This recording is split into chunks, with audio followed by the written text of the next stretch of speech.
Yan mga idol, si Jimboy nagtutulong pa nga sa ano, matanong.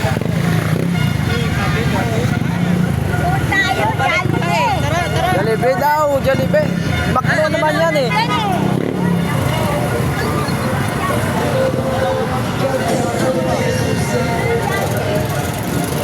Saan ba yung Jollibee?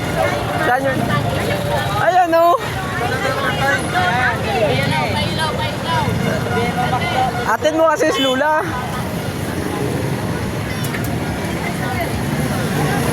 Saan ka pa umuwi la? Pailaw.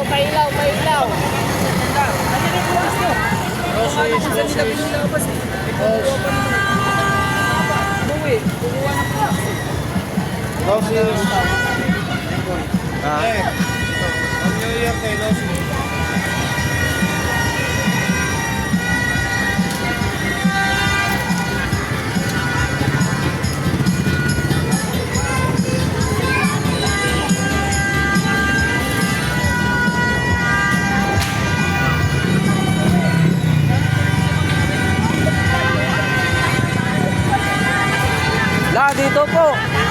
La.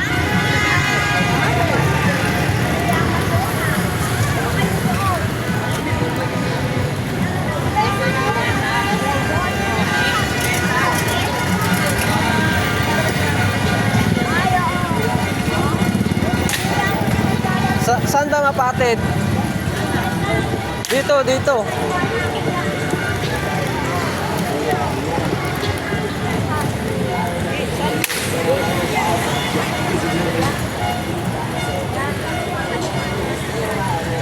Dito pula. Saan ba kayo uwi? Saan ka ba uwi la?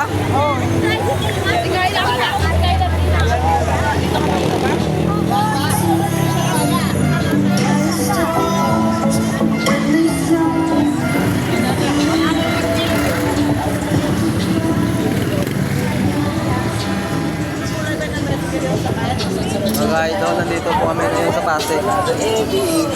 Pasig Palengke po. Late nights on my avenue by myself, I ain't need a girl number. I ain't had the money on my books this time last year around September. I'ma do the fast, no secret. Saan ka ba uwi la? Sa ano nga, street food. Yan ang sakaya. Ah, Kapatid ko nakatira dyan sa Manila. Bahay ng kapatid ko yung pupuntahan ko. kapatid mo pula. Ay, may mga ano yun, may mga bisita. Oo, dito. Dyan daw. Ako na lang ha. Atid ka nga namin la para ano. Walang problema din sa amin. Ayun, content ko na na.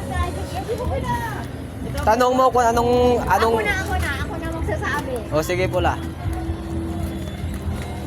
Malagi ako nagpupunta dyan, once a week, once a month, 2 times a month.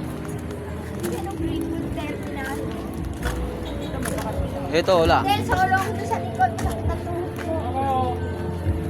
Bin mo kung saan banda yan, boy. Ay ako, solo ko yung likod, masakit ang tuhod ko. Sa Santon Olive. Si Lula daw, kuya. Ako, masakit ang tuhod ko. Hindi si Lula. Magsalbayad ako ng dalawa. Sige, walang problema. Kasi, Hindi din na lang sa kabila yun. Hindi, yan na. Kasi si kuya nakapila dyan eh. Pila-pila naman yan eh. Sige po. Sige, okay na lang. Pasok ko na lang. Ako na magpasok ko na. Hinatid lang po namin yan kasi nagpatulong eh. Doon galing sa ano yun. salamat po. Nag-iisa lang siya. Opo. Happy New Year, Lola. Happy New Year, Lola. Thank you. Thank you po. Thank you. Ay, sige po.